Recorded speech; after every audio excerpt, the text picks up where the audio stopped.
warahmatullahi wabarakatuh.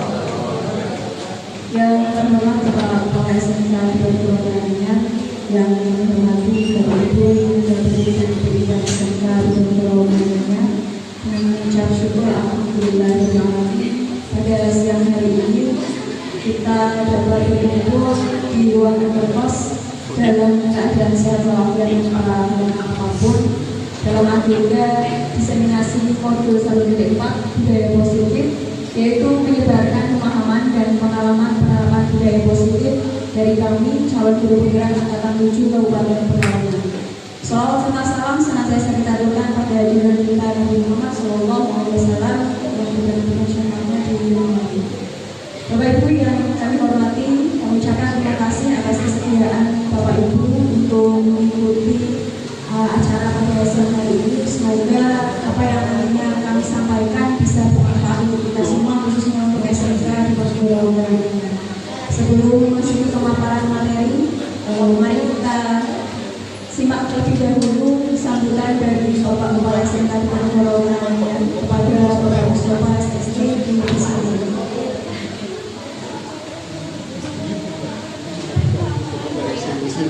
Bismillahirrahmanirrahim. Assalamualaikum warahmatullahi wabarakatuh. Alhamdulillahirrahmanirrahim. Wassalatu wassalamu ala rasulillah wa ala alihi wasallam. Yang terhormat Bapak Ibu pendidik dan tenaga pendidikan terkait keterangannya, khusus pada para gubernur ini yang sedang melaksanakan kegiatan pelatihan guru penggerak. Salam apa? Salam guru penggerak menuju kalau jadi guru penggerak. Dan ini merupakan rangkaian kegiatan daripada pelatihan atau kegiatan iklan guru penggerak, yaitu pada aksi nyata modul 1.4 budaya positif, menyebarkan pemahaman dan pengalaman penerapan budaya positif. Jadi ternyata budaya itu ada dua, ada budaya positif, ada budaya negatif. Nah, nanti di sini kita akan menyimak apa saja budaya positif.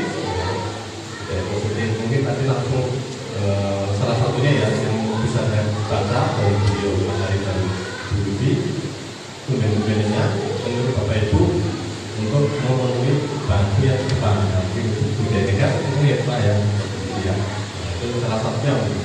Jadi selama ini menjadi kebiasaan, makanya kalau kata orang yang kuliah di luar negeri, kalau mau cari teman yang sama-sama di Indonesia itu gampang, cari aja yang duduknya paling belakang gitu kan. Kalau saya orang Indonesia kuliah di luar negeri, mau cari teman nih orang Indonesia, cari aja yang duduknya paling belakang. Itu sudah membudaya, nah itu salah satunya mungkin positif lah gitu ya.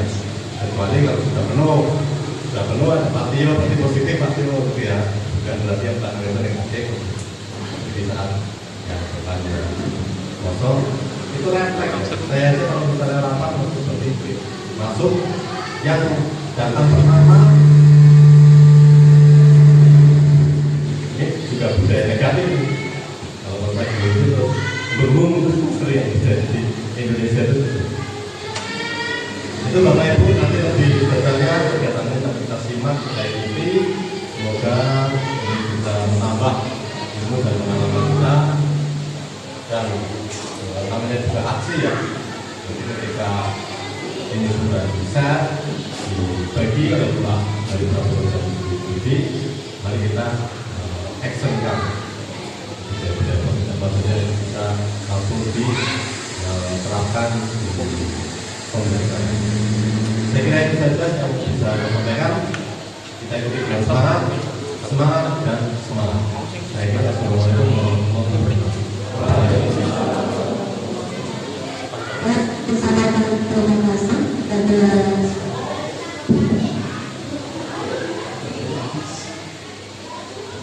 terima kasih kepada Bapak Mustafa, dan mohon izin Bapak Ibu, nanti saya coba yang perhatian menyampaikan materi terkait dengan budaya positif yang mungkin selama ini juga menjadi apa ya ibaratnya ya unek-unek kita semua terkait dengan adanya peraturan sekolah dan lain sebagainya.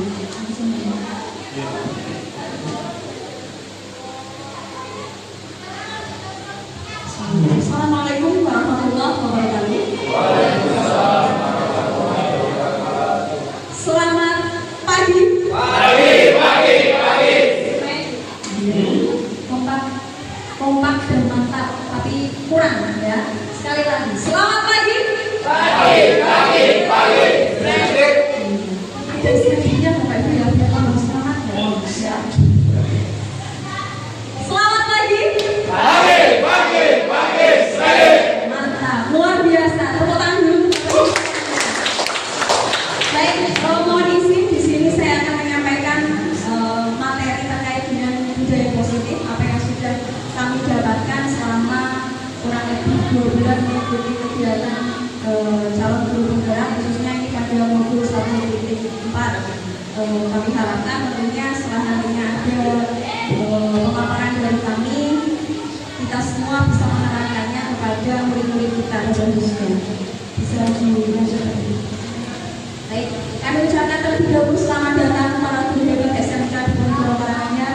Mari belajar bersama, berkolaborasi, saling mendukung untuk mewujudkan budaya positif di sekolah kita tercinta. Tepuk tangan dulu semua. Ya, terkait dengan budaya positif ini nanti akan ada beberapa hal yang akan kita bahas. Yang pertama yaitu perubahan paradigma belajar. Kemudian yang kedua ada disiplin positif. Yang ketiga kebutuhan dasar manusia. Keempat motivasi perilaku manusia. Yang kelima posisi kontrol restitusi. Yang keenam keyakinan kelas. Dan yang ketujuh segitiga restitusi. Kurang lebih ada 7 poin yang mungkin nanti coba bisa kita bahas bersama. Baik, sebelum memasuki materi ataupun poin yang pertama tadi, di sini ada pertanyaan pemantik Bapak Ibu. Nanti saya harapkan ada pendapat dari Bapak Ibu ya. Apakah Anda setuju dengan pernyataan ini? Ya. Yang pertama, hukuman dapat mendisiplinkan anak.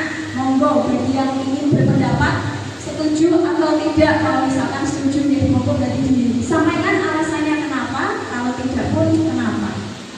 Monggo Bapak Ibu, ada yang berpendapat? Ibu guru BK mungkin tidak harus ya, semuanya juga pasti punya undang-undang ya terkait dengan hukuman, peraturan sekolah dan lain sebagainya. Monggo Bapak Ibu. Baik, terima kasih Pak Tio dulu ini ya, kompak sampai kompak ya, guru BK. Tio, saya ke situ. Ya, mic-nya nanti.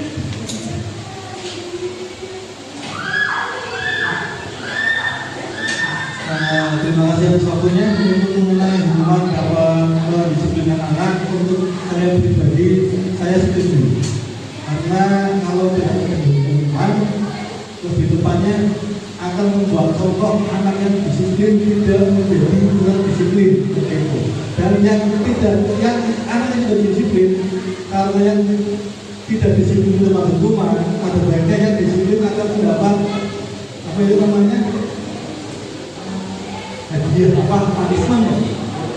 Ayo penghargaan. Jadi ada hukuman atau penghargaan. Jadi menurut saya setuju untuk hukuman dapat disiplin.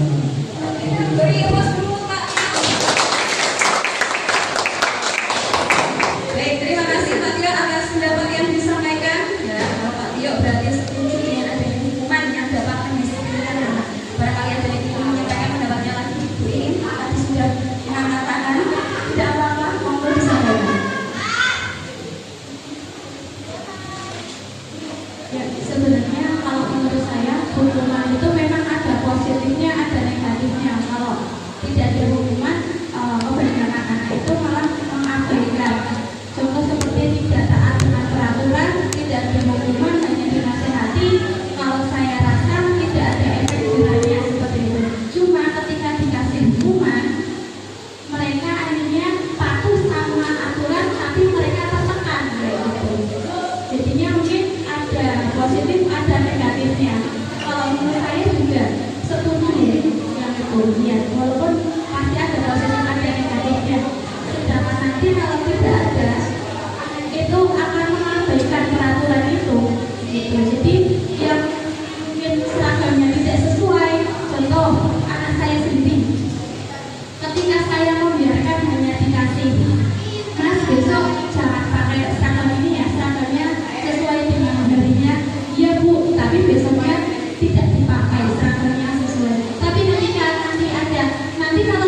Monggo, Bapak Ibu, setuju atau tidak dengan pernyataan yang kedua?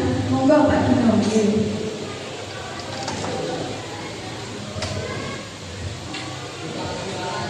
Terima kasih atas kesempatannya. Kalau saya sendiri itu setuju. Karena mengapa demikian? Karena memberi hukuman itu adalah hal biar anak tersebut itu merasa oh saya salah, dan memberikan hukuman seperti memberikan halaman sekolah atau membaca itu kan akan memberi lebih ilmu. Kalau membaca itu akan menambah ilmu pada anak. Kalau membersihkan halaman sekolah, akhirnya halaman sekolah itu kan menjadi bersih, itu digunakan untuk kita semua. Jadi itu hal yang positif, mungkin itu yang saya setuju. Terima kasih.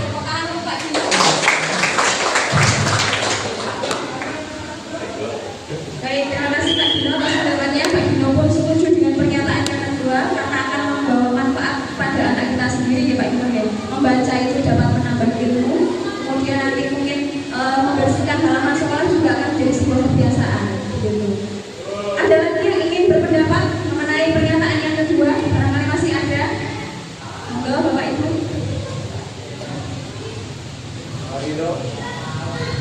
Belum, Pak Alim. Pak Alim barangkali ingin berpendapat. Ya.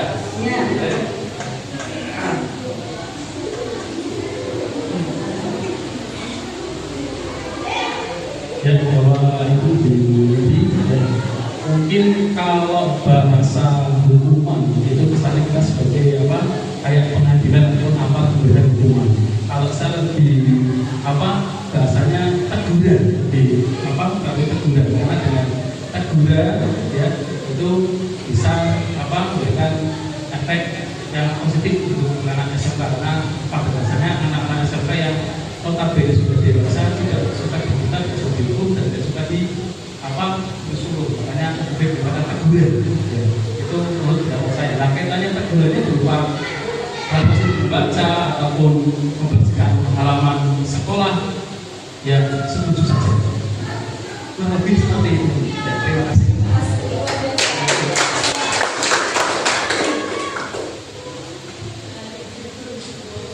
Terima kasih Pak Alim atas penjelasannya. Pak Alim tadi mungkin lebih setuju jika istilah hukuman itu juga sudah teguran.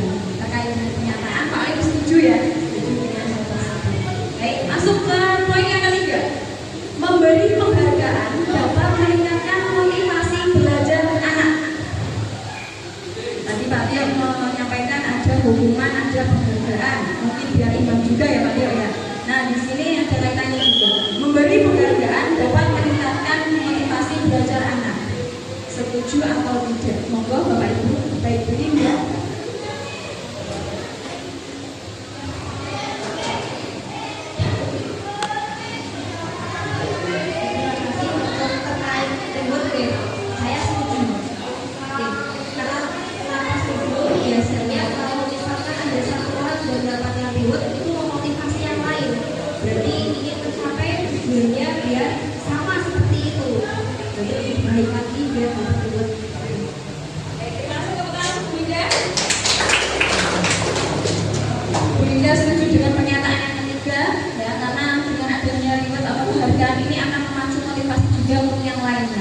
Bapak Ibu yang lain masih ada yang berpendapat?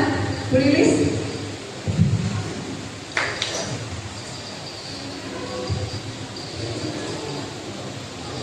Baik, terima kasih atas kesempatannya.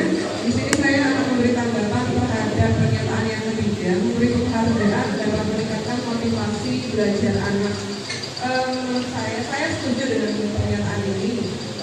Dalam hal ini penghargaan kan tidak hanya terbatas pada materi saja, benda, barang dan lain sebagainya. Misal saya kasih hadiah ya seperti itu. Tapi dengan tepuk tangan, dengan kemudian diberi apresiasi seperti itu, anak saja sudah senang seperti itu. Karena apresiasi atau disebut saja gitu. Oh ya, terima kasih atas jawabannya, bagaimana. Kemudian diberi tepuk tangan dan lain sebagainya. Itu merupakan bentuk rasa diakui. Jadi kalau misalnya anak ini merasa diakui di kelas, maka dia akan lebih termotivasi lagi untuk belajar. Dan teman-teman lain juga akan ada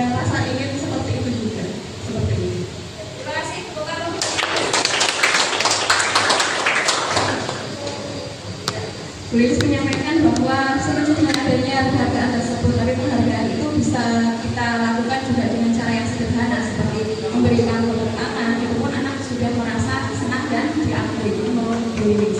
Baik, nanti kita akan bahas lebih lanjut terkait dengan hukuman, kemudian juga penghargaan, apakah itu nanti bisa digantikan dengan istilah lain ataupun nanti bagaimana cara pelaksanaannya akan dibahas lebih lanjut di slide-slide berikutnya. Bisa dilanjutkan. Baik, kita masuk ke poin yang pertama tadi, konsep inti dari budaya positif. Yang pertama, pembelajaran dengan paradigma baru.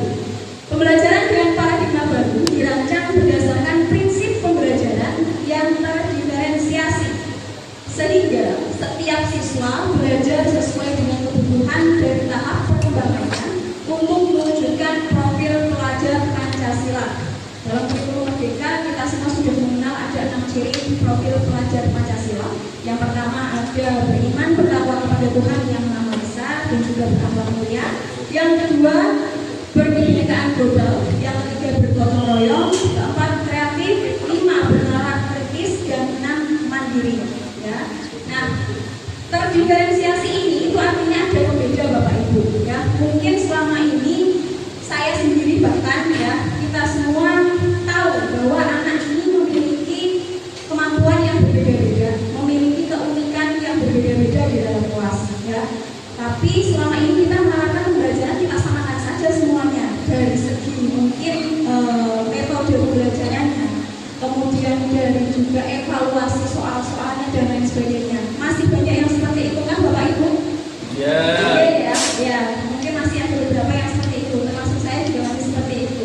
Ya, nah dalam pembelajaran dengan paradigma baru ini terlebih lagi dengan adanya implementasi kurikulum kita dituntut untuk bisa menyesuaikan itu. Artinya kita bisa melayani anak dalam proses pembelajaran ini sesuai dengan karakter masing-masing individu, sesuai dengan kemampuan individu. Meskipun memang itu tidak mudah, sangat tidak mudah ya Bapak Ibu ya. Bu Suwati juga selaku kurikulum sudah pernah menyampaikan ini di awal adanya implementasi kurikulum Merdeka ya. Tapi kita harus semangat, kita harus percaya bahwa suatu saat pelan-pelan pasti kita bisa melaksanakan real betul-betul apa yang dimaksud dari pembelajaran dengan paradigma baru ini. Lanjut Pak Hari. Baik. Poin yang kedua, di sini ada disiplin positif. Ada disiplin positif. Dalam budaya kita, makna kata disiplin itu dimaknai menjadi sesuatu yang dilakukan seseorang kepada orang lain untuk mendapatkan kepatuhan. Kita cenderung menghubungkan kata disiplin dengan ketidaknyamanan. Nah, di sini biasanya disiplin ini identik dengan yang namanya melaksanakan peraturan. Ya, peraturan itu apakah betul-betul bisa dilaksanakan dengan baik, dengan hati, atau dengan sebuah keterpaksaan yang pada akhirnya menimbulkan sebuah ketidaknyamanan. Sebagai pendidik, tujuan kita adalah menunjukkan murid yang mempunyai disiplin diri, sehingga mereka bisa berperilaku dengan mengacu pada nilai-nilai kebajikan universal dan memiliki motivasi intrinsik bukan ekstrinsik. Kita akan lebih lanjut membahas tentang motivasi intrinsik itu apa, ekstrinsik itu apa. Disiplin positif ini merupakan salah satu cara untuk menerapkan disiplin yang bertujuan untuk menumbuhkan kesadaran serta memberdayakan anak untuk melakukan sesuatu tanpa sebutan, ancaman maupun hukuman. Nah, di sini yang namanya motivasi intrinsik itu adalah motivasi yang berasal dari dalam diri anak sendiri, atas kemauan diri sendiri. Ya, sedangkan ekstrinsik itu berarti adanya pengaruh dari luar, entah itu orang lain, entah itu lingkungan dan lain sebagainya, tanpa adanya diniati dari diri sendiri. Itu perbedaan antara intrinsik dan ekstrinsik. Lanjut Pak. Nah, dalam melaksanakan disiplin ataupun dalam melakukan sesuatu, tentunya kita sebagai manusia membutuhkan adanya kebutuhan dasar. Ya, yang pertama di sini ada bertahan hidup. Ya, di sini ada 5 kebutuhan dasar manusia yang melatar belakangi apa yang kita lakukan, perilaku apa saja yang kita lakukan. Yang pertama bertahan hidup. Bertahan hidup ini berarti kita membutuhkan kebutuhan pokok seperti makan, minum, kemudian juga sandang dan pangan. Sudah makan ya, sandang, papan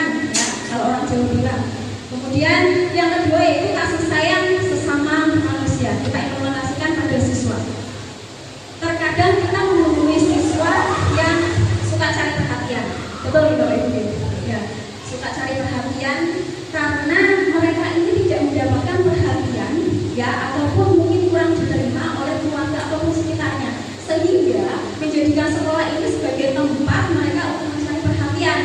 Nah, di sini mereka melakukan hal-hal ataupun perbuatan yang sekiranya bisa memancing perhatian dari teman-temannya ataupun bapak ibu guru lingkungan yang lainnya. Ya, sehingga di sini salah satu kebutuhannya yaitu kasih sayang sesama manusia. Kemudian yang ketiga, penguasaan. Penguasaan di sini kadang juga kita melihat ada siswa yang memiliki rasa ingin menguasai, ya, ingin menguasai ataupun ingin menang sendiri. Nah, di situ juga merupakan sebuah kebutuhan.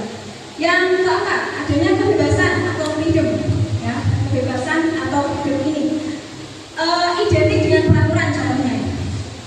Terkadang siswa ini juga merasa terkekang, betul Bapak Ibu ya, adanya peraturan yang ada di sekolah di sini, ya. Nah, mereka ini di sisi lain juga ingin, saya tuh ingin bebas gitu, saya ingin mungkin sekolah tanpa aturan ataupun mungkin tidak ingin Bapak Ibu guru ibaratnya apa ya, kritis untuk mengingatkan ini itu tentang peraturan sekolah. Nah, kemudian yang kelima, adanya kesenangan. Adanya kesenangan ini siswa juga ingin senang. Senang dalam artian karena apa? Terkait dengan pembelajaran misalkan, dengan adanya tugas yang begitu banyak, siswa ini terkadang merasa tertekan juga. Nah, di sini siswa butuh pembelajaran yang menyenangkan. Itulah tugas kita sebagai bapak ibu guru untuk peka terhadap siswa. Kiranya apa yang mereka butuhkan dan bagaimana melihat situasi kelas supaya kita bisa menciptakan pembelajaran yang menyenangkan. Kurang lebih itu untuk 5 kebutuhan dasar manusia. Nah, dari tadi ada kebutuhan dasar, pada akhirnya muncullah motivasi perilaku manusia. Yang namanya motivasi itu adalah dorongan yang timbul pada diri seorang secara sadar atau tidak sadar untuk melakukan suatu tindakan dengan tujuan tertentu. Tadi sudah kita bahas sedikit mengenai motivasi ekstrinsik dan juga intrinsik. Kita lihat 3 poin ini. Di sini yang poin pertama ada motivasi ekstrinsik, menghindari ketidaknyamanan dan hukuman. Nah, di sini ada kesan di mana anak ini melakukan disiplin untuk menghindari hukuman. Saya disiplin supaya nanti saya tidak dihukum. Nah, itu berarti kan tidak apa ya, berarti tidak muncul betul-betul kesadaran diri. Begitu Bapak Ibu. Paham ya apa yang saya sampaikan ya? Kemudian yang kedua, motivasi ekstrinsik juga. Mendapatkan imbalan atau penghargaan dari orang lain, melakukan disiplin supaya mendapatkan imbalan atau penghargaan, itu pun sama. Itu merupakan sebuah motivasi dari luar, ya. Sedangkan yang ketiga, inilah yang nantinya akan dijadikan tujuan disiplin positif, yaitu motivasi intrinsik, menghargai nilai-nilai kebajikan diri sendiri.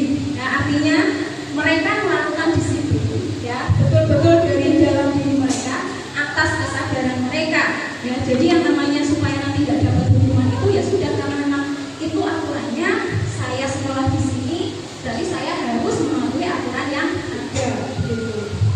Lanjut.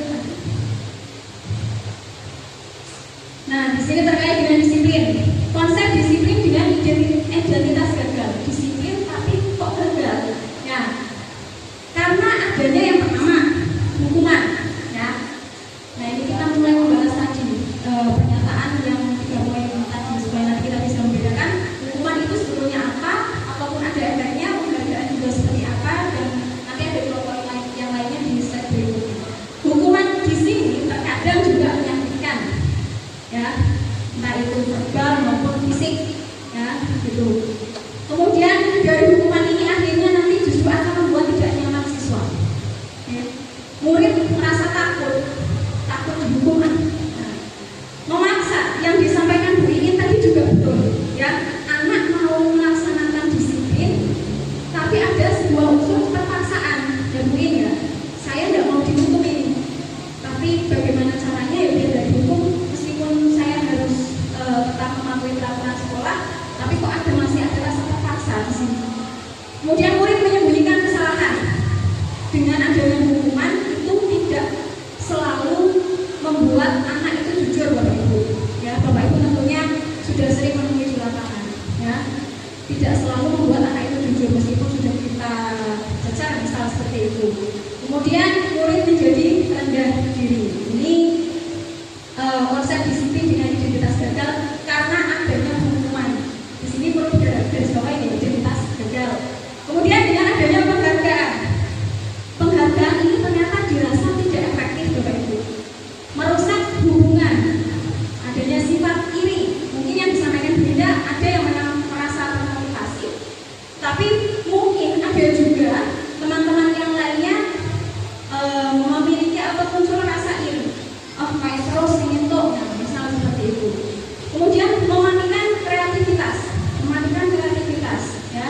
Jadi si anak ini apa ya ibaratnya kurang berkembang pada akhirnya, karena dia itu hanya melakukan disiplin misal pada satu titik, ya, terkait dengan seragam, ya sudah dia fokusnya di situ. Ketika saya berseragam lengkap sesuai dengan jadwal, beratribut lengkap, saya akan mendapat penghargaan ini. Nah, besok lagi saya akan seperti itu, dia dapat penghargaan lagi, misalkan seperti itu. Nah, jadi fokusnya dia hanya di situ. Padahal dia sebetulnya memiliki kelebihan lainnya, ya, memiliki kelebihan yang lainnya yang dia juga bisa mendapatkan penghargaan yang lebih seperti itu, Bapak Ibu. Menghukum dengan sistem ranking seperti yang sudah kita ketahui bahwa saat ini sudah tidak berlaku ranking di dalam kurikulum merdeka. Itu akan membuat bahwa terutama yang nantinya rankingnya mungkin di bawah itu akan merasa minder. Dikhawatirkan seperti itu, Bapak Ibu. Merampas hak menghargai dirinya. Merampas hak menghargai dirinya itu artinya berarti karena dengan adanya penghargaan ini anak merasa apa ya, terlalu percaya diri, ya. Lagi-lagi saya dapat penghargaan. Nah, di sini dia akan merasa merampas hak menghargai dirinya. Orang lain yang lebih mengunggulkan. Lanjut. Nah, kalau tadi dengan identitas gagal, di sini ada konsep disiplin dengan identitas sukses. Yang pertama adanya konsekuensi. Kalau konsekuensi itu berarti apa kira-kira Bapak Ibu? Pengertiannya apa kalau konsekuensi? Identik dengan apa? Tanggung jawab, betul. Konsekuensi ini identik dengan tanggung jawab. Tanggung jawab dengan apa? Tanggung jawab dengan apa yang diperbuat, oke? Nah, di sini ada penguatan jangka pendek. Penguatan ketika misalkan ada anak tidak sengaja menumpahkan es temannya. Nah, di sini penguatan jangka pendeknya berarti kita segera mengingatkan, ya, sebagai seorang guru. Kemudian perlu monitoring berkelanjutan, ya. Ketika anak sudah diingatkan ataupun berarti dia harus bertanggung jawab dengan apa yang diperbuat. Kalau misalkan tadi menumpahkan es, berarti tanggung jawabnya bentuknya apa, Bapak Ibu? Membersihkan, betul. Nah, kita mengingatkan, silakan bisa dibersihkan. Perlu monitoring berkelanjutan. Ketika si anak ternyata tidak sengaja mengulangi itu lagi di lain waktu, nah, apakah dia itu masih bertanggung jawab? Ada rasa tanggung jawab untuk membersihkannya, atau ketika itu saja saat diingatkan, ya? Tapi ketika dia mengulangi lagi pada saat tidak ada guru, apakah dia kembali melakukan bertanggung jawab atau hanya lepas tangan begitu saja, artinya tidak melakukan tanggung jawab itu? Itu maksudnya tempat kita monitor. Stimulus respon ini berarti adanya tadi, ya, diingatkan oleh guru, menyampaikan bahwasanya harus bertanggung jawab dengan cara misal tadi membersihkan dengan mengelap dan lain sebagainya. Responnya berarti siswa berarti melaksanakan apa yang disampaikan oleh guru ataupun melaksanakan yang sudah menjadi tanggung jawabnya. Murid menghormati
Kemudian murid menghormati dirinya dan orang lain. Nah, dengan begitu, ketika dia sudah memiliki inisiatif sendiri, berarti secara otomatis dia sudah menghormati dirinya sendiri.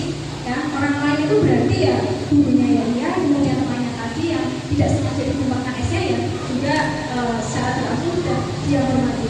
Teori kontrol di sini dirinya memegang kontrol. Nah, bukan lagi tadi disuruh oleh guru seperti yang saya sampaikan, tapi ini atas kesadaran dirinya, inisiatif dirinya. Ya, karena saya sudah bersalah, maka saya harus bertanggung jawab dengan cara yang seperti apa. Kemudian murid bersemangat memperbaiki kesalahan. Nah, setelah itu, ketika anak itu sudah memiliki inisiatif, saya yakin dalam melaksanakan tanggung jawabnya pun dia akan bersemangat tanpa ada paksaan apapun dari manapun. Begitu Bapak Ibu. Jadi Bapak Ibu insya Allah sudah ada pandangan ya terkait dengan tadi hukuman, penghargaan, konsekuensi dan restitusi ini. Ada Bapak Ibu ya, sudah ada pandangan ya? Atau ngantuk Bapak Ibu? Sudah paham terkait dengan ini ya insya Allah ya. Nanti kalau misalkan ada yang perlu di lagi, nanti kita bahas lebih lanjut. Nah, di sini karena poin pentingnya itu di restitusi, maka kita harus tahu sebetulnya restitusi itu apa Bapak Ibu. Di sini pendekatan restitusi adalah sebuah cara menanamkan disiplin positif pada murid. Nah, restitusi adalah proses menciptakan kondisi bagi murid untuk memperbaiki kesalahan mereka, sehingga mereka bisa kembali pada kelompok mereka dengan karakter yang lebih kuat. Ini merupakan pendapat dari dosen di tahun 2004. Kemudian ciri-ciri restitusi itu sendiri adalah yang pertama, bukan menebus kesalahan, namun belajar dari kesalahan. Bukan menebus kesalahan, namun belajar dari kesalahan. Ketika kita belajar dari kesalahan, ya, kalaupun ternyata suatu saat kita mengulanginya lagi, kita sudah tahu konsekuensi dan tanggung jawabnya apa. Kemudian perbaiki hubungan. Perbaiki hubungan itu artinya berarti karena kita sudah tadi namanya apa? Belajar dari kesalahan itu, secara otomatis jika kita bersinggungan dengan orang lain, itu akan memperbaiki hubungan antara keduanya. Tawaran bukan paksaan. Restitusi ini merupakan tawaran karena kita ajak diskusi dulu Bapak Ibu untuk menemukan solusinya. Bukan semata-mata langsung kamu harus ini, kamu harus itu. Kalau kamu silakan bersihkan, nah, di situ masih ada cenderung terpaksa. Ya. Kemudian menuntut untuk melihat ke dalam diri, mencari kebutuhan dasar yang mendasari tindakan. Tadi ada kebutuhan dasar, ada 5 kebutuhan dasar manusia. Kemudian fokus pada karakter, bukan tindakan. Ketiga, restitusi nanti akan lebih memperjelas ini. Menguatkan dan fokus pada solusi. Ya. Di sini sekali lagi guru juga berperan, ya, berperan di sini untuk bisa mengidentifikasi kesalahannya apa, kemudian alasannya dia melakukan kesalahan itu apa, kemudian kita berbincang ngobrol bersama untuk mencari solusinya seperti apa.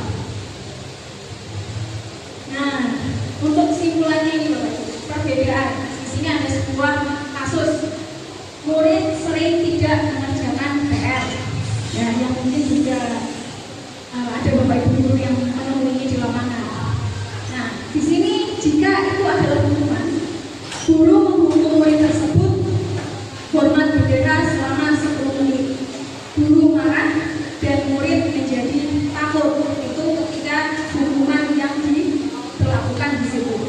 Ya, kita lihat yang namanya hukuman di sini berarti cenderung tidak ada hubungannya dengan apa yang sudah diperbuat.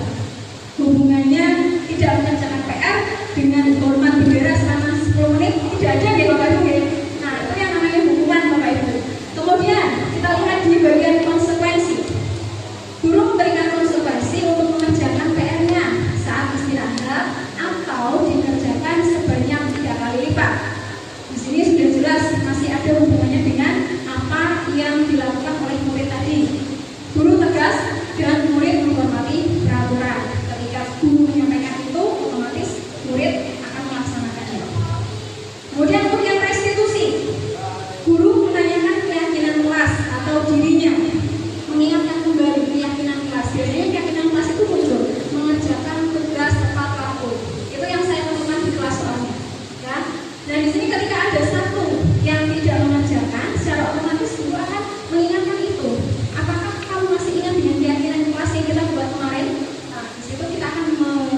situ akan ada solusinya tadi untuk menuju ke arah yang lebih baik supaya si murid ini tidak mengulangi kesalahan yang sama. Kurang lebih itu dari saya, Bapak Ibu. Nanti untuk slide selanjutnya akan disampaikan oleh Pak Hari Prabowo. Langsung saja kepada Pak Hari Prabowo dipersilakan.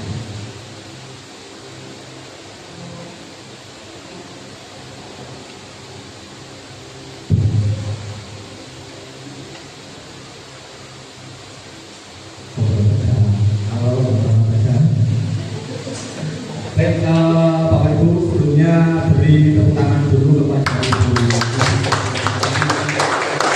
atas presentasinya. Tadi di awal sudah begitu banyak kita mengenal adanya sertifikat restitusi. Mungkin di presentasi yang akan saya sampaikan berikutnya.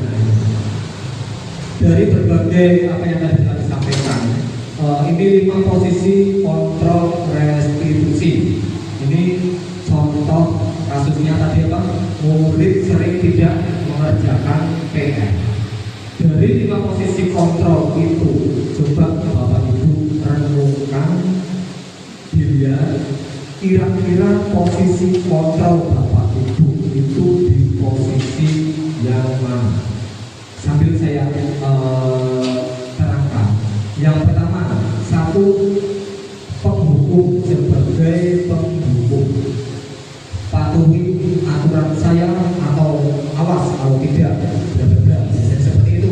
Ada Bapak Ibu yang misalkan ini tadi murid tidak mengerjakan PR masuk ruangan. Kalau kamu tidak mengerjakan PR, awas dan sebagainya. Seperti itu. Itu dari posisi satu yang tulis sebagai penghukum. Yang kedua, mungkin bisa pasti selalu yang akhir selesai. Misalkan adalah anak itu sudah mengerjakan PR tapi itu selesai sudah tidak waktunya dan sebagainya, kita mesti apa namanya menghukumnya itu wis paling carry dan sebagainya. Dan seperti itu. Yang kedua, membuat rasa bersalah.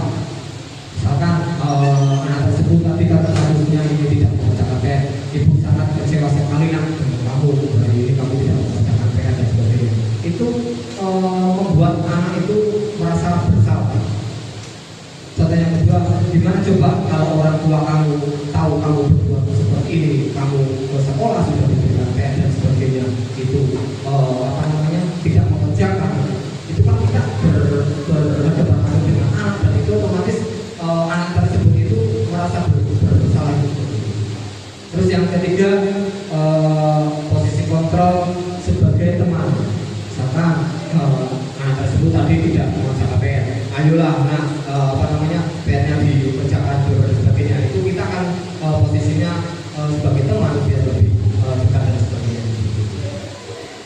Yang berikutnya, ayo ingat tidak bantuan Bapak selama ini. Misalkan kita tadi anak tersebut tidak mengerjakan PR, itu kita mengulas kembali. Nah, silakan apa namanya mengerjakan PR apa selama ini kamu tidak tahu apa yang saya bantu buat kamu dan sebagainya. Itu memposisikan dirinya itu. Yang berikutnya itu posisi pemantau. Pemantau itu tadi kan misalkan di tadi kelas atau di sekolah itu ada peraturan dan sebagainya. Itu sebagai contohnya misalkan peraturan ya apa, peraturannya itu apa, misalkan apa namanya tidak mengerjakan PR dan sebagainya, kita mengingatkannya ke apa namanya ke peraturan seperti itu. Yang berikutnya, apa yang telah kamu lakukan, tidak mengerjakan PR itu mencari tahunya itu apa namanya apa yang telah kamu lakukan sehingga tidak mengerjakan PR itu. Terus yang kelima itu posisi kontrol restitusi, memposisikan diri sebagai manajer. Yang pertama pertanyaannya apa yang kita yakini, kita tanya dulu ke anak. Seperti tadi dari Ibu Widi sudah menyampaikan keyakinan kelas, sampai nantinya ada apa namanya ada keyakinan yang memang timbul dari diri sendiri dan itu menjadi kesepakatan kelas. Itu kita tanyakan dulu apa yang ya kita yakini selama ini, selama misalkan proses belajar itu apa yang kita yakini, kembali ke keyakinan kelas tadi. Terus menanyakan yang kedua itu apa rencana kamu untuk memperbaiki hal ini. Dalam hal ini tadi tidak mengerjakan PR itu pasti ada itu nanti mengerjakan PR tepat waktu, terus saling menghormati dan sebagainya, itu nanti kita bahas di slide berikutnya. Nah, dari ke posisi kelima, posisi kontrol restitusi ini, tentunya Bapak Ibu sudah tahu harusnya kita berada di posisi yang mana. Tapi kalau kita merenungkan, kita itu di posisi mana sih seperti ini? Harusnya di posisi mana, tapi kita tahu selama ini itu kita di posisi yang mana? Harusnya di posisi yang mana Bapak Ibu? Sebagai manajer. Tapi kita selama ini sebagai 1, 2, 3, 4 ada, 1 ada, 2 sendiri ada, 3 juga ada. Kurang 1, tambah apa lagi Pak?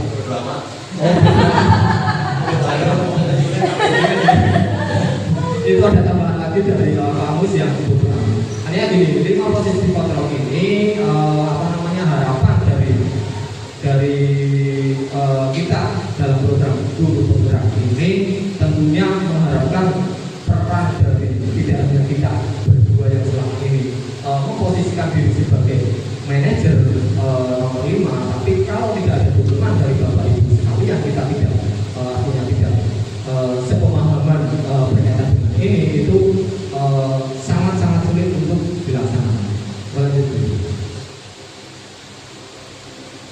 Nah, kita bahas berkaitan dengan keyakinan kelas ini. Saya sendiri sudah beberapa kali, harusnya ini dibuat di awal semester biasanya, tapi mudah-mudahan setelah ini Bapak Ibu juga bisa menerapkan membentuk keyakinan kelas pada saat jam pembelajaran. Mengapa keyakinan kelas? Mengapa tidak peraturan kelas saja? Tadi sudah banyak debat, artinya itu keyakinan datangnya dari diri sendiri. Kalau peraturan itu tentunya ada yang membuat. Kalau aturan mesti adanya hukuman, seperti itu. Kalau dengan keyakinan itu ada konsekuensinya dan ada restitusinya. Mengapa kita memiliki peraturan tentang penggunaan helm pada saat berkendara sepeda motor? Mengapa kita memiliki peraturan tentang penggunaan helm pada saat berkendara sepeda motor? Ada yang bisa bantu jawab? Pak, belum.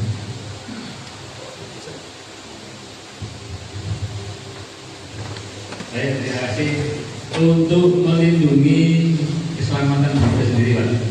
Melindungi keselamatan diri dan diri kita, sangat buat sekarang Bu Bakti. Iya, Mas Jaya. Satu, mengapa kita memiliki peraturan tentang penggunaan helm pada saat berkendara sepeda motor? Karena mereka kan masih 17 di bawah, under 17. Jadi agar tidak banyak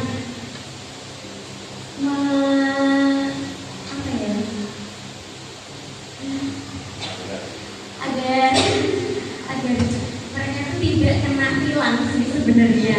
Bahasanya yang mudah biar juga kena tilang. Terus juga biar memberikan disiplin dalam diri mereka untuk nantinya kan dia juga udah lulus SMK kan nanti akan bekerja gitu kan. Jadi itu sudah menjadi pembiasaan diri mereka untuk selalu memakai helm dan juga selalu menaati peraturan di masyarakat maupun memang dalam berkendara seperti itu. Terima kasih untuk anak kedua. Baik, yang kedua, mengapa kita memiliki peraturan tentang penggunaan masker dan mencuci tangan setiap saat? Monggo Pak Ainun. Dinas Kesehatan. Jawab ini, saya sampai naik itu.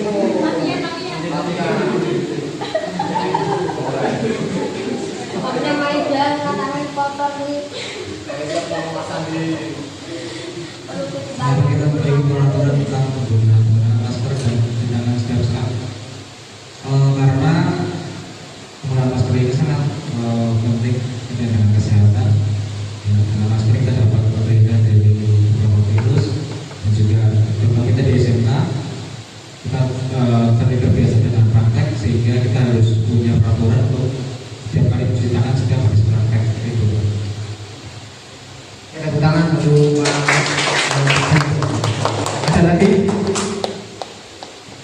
Belakang Pak Agus itu Pak Sopo. Pak Rizky ini kebetulan memakai masker.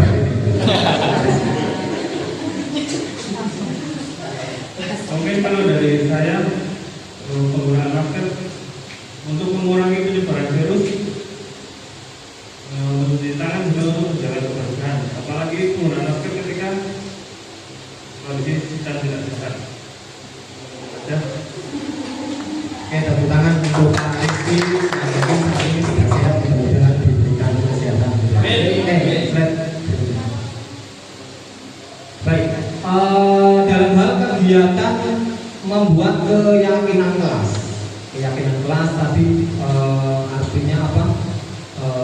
Hal-hal yang diyakini dari murid-murid kita di kelas itu dibuat biar mereka itu apa namanya sebagai contoh ini di dalam kelas tentunya mereka menginginkan suasana yang seperti apa, suasana kelasnya sebagai contoh di kelas pada saat saya pembelajaran kita tawaran ke anak-anak pada saat pembelajaran PJOK itu kalian menginginkan suasana yang seperti apa sih, itu nanti akan muncul semua. Dalam hal ini tentunya nanti kalimat-kalimat yang muncul berkaitan dengan keyakinan kelas harus digarisbawahi kalimat yang positif. Kalimat positif seperti apa? Tentunya ada kalimat negatif.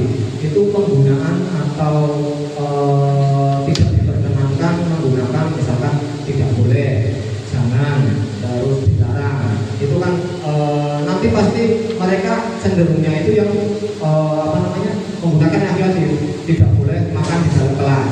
Itu kan padahal kalau kita berpikirnya positif itu kan pasti ada apa misalkan tidak boleh makan di dalam kelas. Ini dalam pembelajaran. Artinya hal-hal dalam sebagai tadi contoh tidak boleh makan di kelas itu apa yang akan timbul misalkan di dalam kelas kotor, bisa juga membuat gaduh dan sebagainya. Kotor berarti kita positifnya apa namanya menjaga kebersihan di dalam kelas. Nah, nanti pada saat pembuatan keyakinan kelas kita mengarahkannya ke situ, tidak ke bentuk larangan, tidak boleh, jangan ataupun apa, tapi ke hal yang positif. Nah, yang pertama nanti menulis poin-poin keyakinan kelasnya, gitu ya. Yang kedua nanti menempelkan poin-poin keyakinan kelas itu.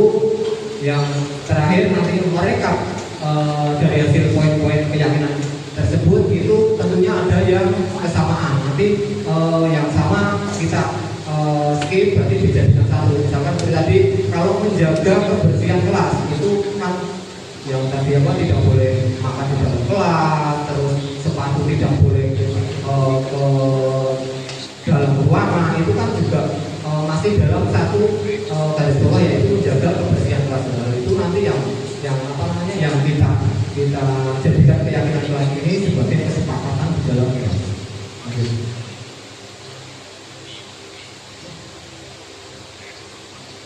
Tadi contoh keyakinan kelasnya dari bisa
Harus ada evaluasi.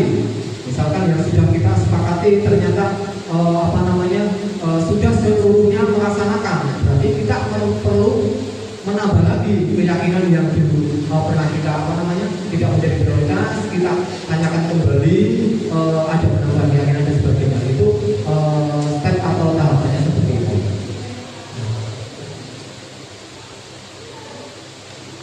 Oke, yang tadi sudah membuat keyakinan kelas, yang sekarang juga restitusi itu langkah-langkahnya. Yang pertama itu menstabilkan identitas. Itu kita semua akan melakukan hal terbaik yang bisa kita lakukan. Tahap kedua, validasi tindakan yang salah. Semua perilaku itu memiliki alasan. Mungkin nanti contoh pertanyaan dan sebagainya di berikutnya. Yang ketiga itu menanyakan keyakinan.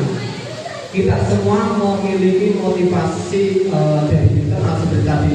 Berarti kan keyakinan kelas yang sudah dibuat misalkan anak tersebut tidak bertanggung jawab akan keyakinannya, itu kita tanyakan kembali keyakinan kelas apa yang sudah kita sepakati. Yang pertama, menstabilkan identitas. Jadi pada saat anak melakukan pelanggaran atau tidak sesuai dengan aturan, itu langkah pertama itu menstabilkan identitas. Untuk membuat anak yang merasa gagal atau merasa gagal dalam hal ini melakukan kesalahan lah, seperti itu, karena berbuat salah menjadi positif terhadap dirinya. Yang pertama, berbuat salah itu hal yang manusiawi, tidak usah berbuat dan sebagainya. Itu kita menyampaikan itu. Terus di dunia ini tentunya tidak ada yang manusia yang sempurna. Seperti itu. Yang berikutnya, Bapak Ibu juga pernah membuat kesalahan. Jadi awal pada saat kita memanggil anak itu tiga hal itu agar identitas dari anak tersebut itu stabil, seperti itu. Langkah yang kedua, validasi tindakan yang salah. Membantu siswa mengenali basic need atau kebutuhan yang ingin dipenuhinya ketika melakukan kesalahan itu. Anak melakukan kesalahan itu sebenarnya apa sih yang diinginkan atau yang ingin dipenuhi. Kita dengan pertanyaan, kamu pasti punya alasan mengapa melakukan kesalahan ini. Terus yang kedua, kamu bisa saja nanti melakukan hal yang lebih buruk, tapi kamu tidak melakukannya. Contoh pelanggaran yang masih dalam tahap ringan, itu kita memberitahu juga ada kesalahan yang lebih besar lagi, itu tidak membuat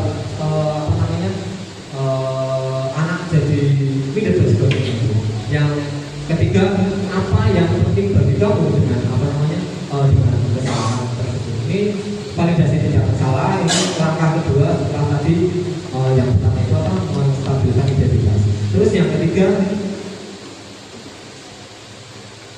menanyakan keyakinan. Ini kembali lagi karena tadi kita sudah membuat keyakinan di dalam kelas itu, anak melihat kesalahannya dihubungkan dengan norma sosial dan nilai-nilai yang mendasari manusia berinteraksi dengan orang lain. Dalam hal ini kita tidak usah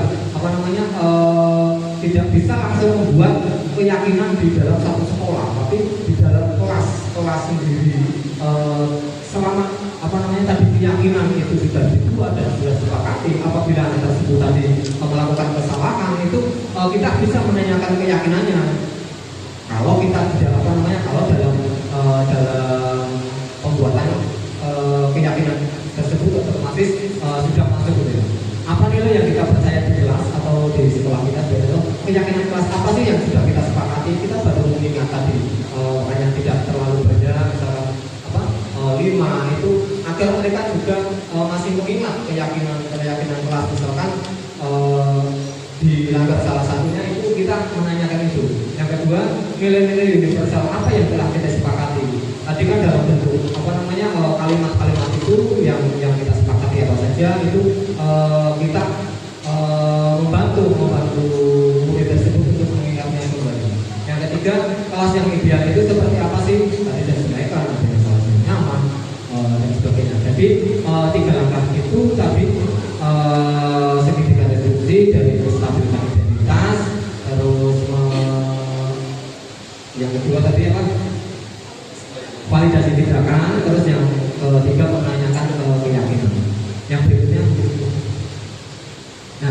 sini tadi kita sudah melihat contoh untuk apa namanya membuat keyakinan kelas, dan ini contoh dari penerapan segitiga restitusi pada hal ini.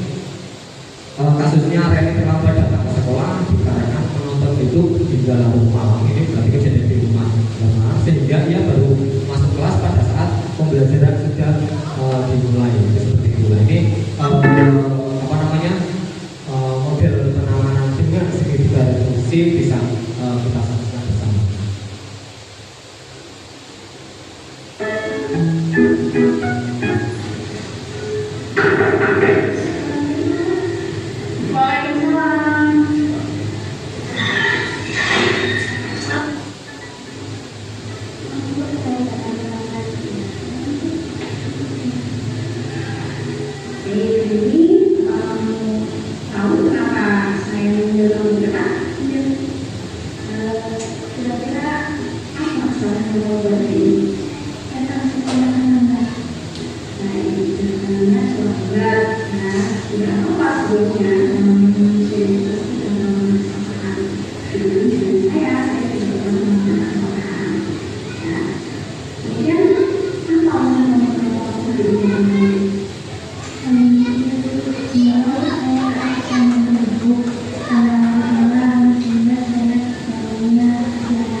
Ini nanti apa namanya mungkin terlalu berat kita melaksanakan itu, apalagi kita ya sebagai anak-anak kita terlambat di pagi hari, tambah kesini semakin apa namanya tambah banyak.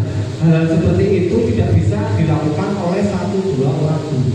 Artinya yang pertama harus dilaksanakan seluruh keluarga sekolah, khususnya dalam hal ini silakan Bapak Ibu guru juga membantu melaksanakan ini, khususnya tadi membuat keyakinan di kelas, dan itu sudah menjadi lingkup yang terkecil dalam hal ini di sekolah kita, itu akan sangat-sangat membantu lah berkaitan dengan apa namanya tadi banyaknya pelanggaran ataupun kesalahan yang dilakukan oleh siswa.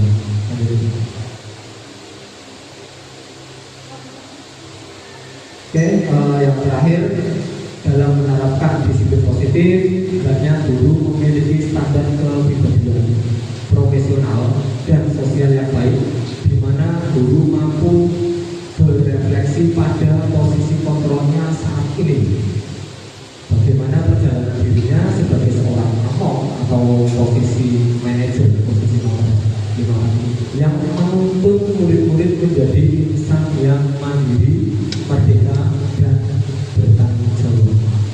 Kiranya itu saja sebelum saya akhiri yang bisa saya sampaikan. Sekali lagi seluruh apa namanya kegiatan ataupun yang akan kita lakukan, harapannya seluruh keluarga SMK di Pondok Anyar itu mulai dari kelas masing-masing pada saat pembelajaran agar tadi berkaitan dengan keyakinan maupun penanganan terhadap anak itu kita sepakat, atau masih ada yang lanjut berkaitan dengan hukuman, penghargaan, konsekuensi, dan restitusi. Kita masih sepakat yang 1-2 masih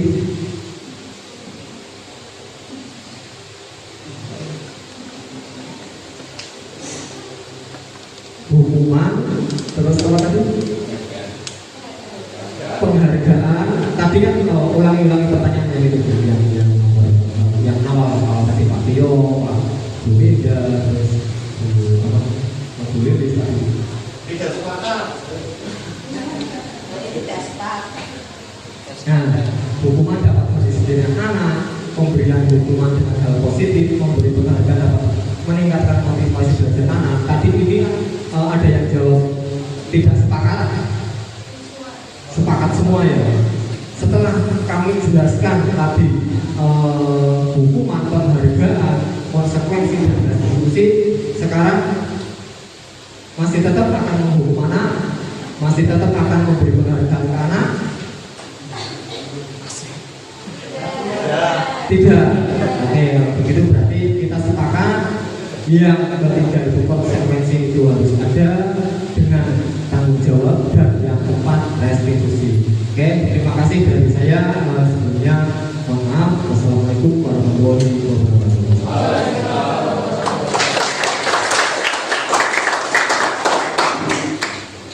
Baik, terima kasih kepada Pak Hari atas paparannya terkait dengan tadi keyakinan kelas, kemudian posisi kontrol restitusi, segitiga restitusi, dan juga tadi ada beberapa jumlah video terkait dengan pelaksanaannya.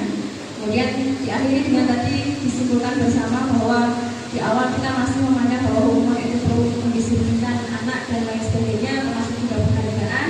Setelah ada pemaparan dari kami harapkan ada perubahan pola pikir di antara Bapak Ibu, ya, meskipun memang pelaksanaan restitusi yang sudah seharusnya kita laksanakan itu tidak mudah, ya, karena memang ada beberapa tahap tadi, 3 tahap.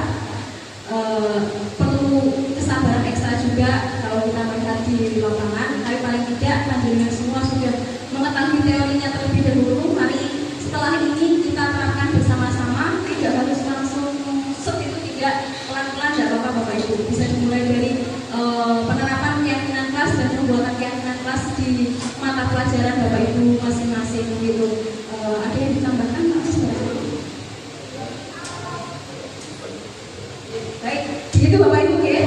Jadi semuanya sudah sepakat dan bismillahirrahmanirrahim. Setelah ini kita melakukan perubahan untuk para peserta didik SMK di Ponorogo Karanganyar untuk menjadi lebih baik.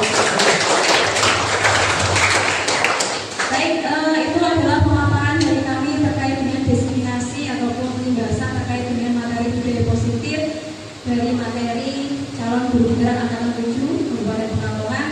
Seperti yang kami sampaikan di awal, kami berharap ini nantinya bisa bermanfaat, bisa kita terapkan bersama-sama di SMK di Ponorogo Karanganyar.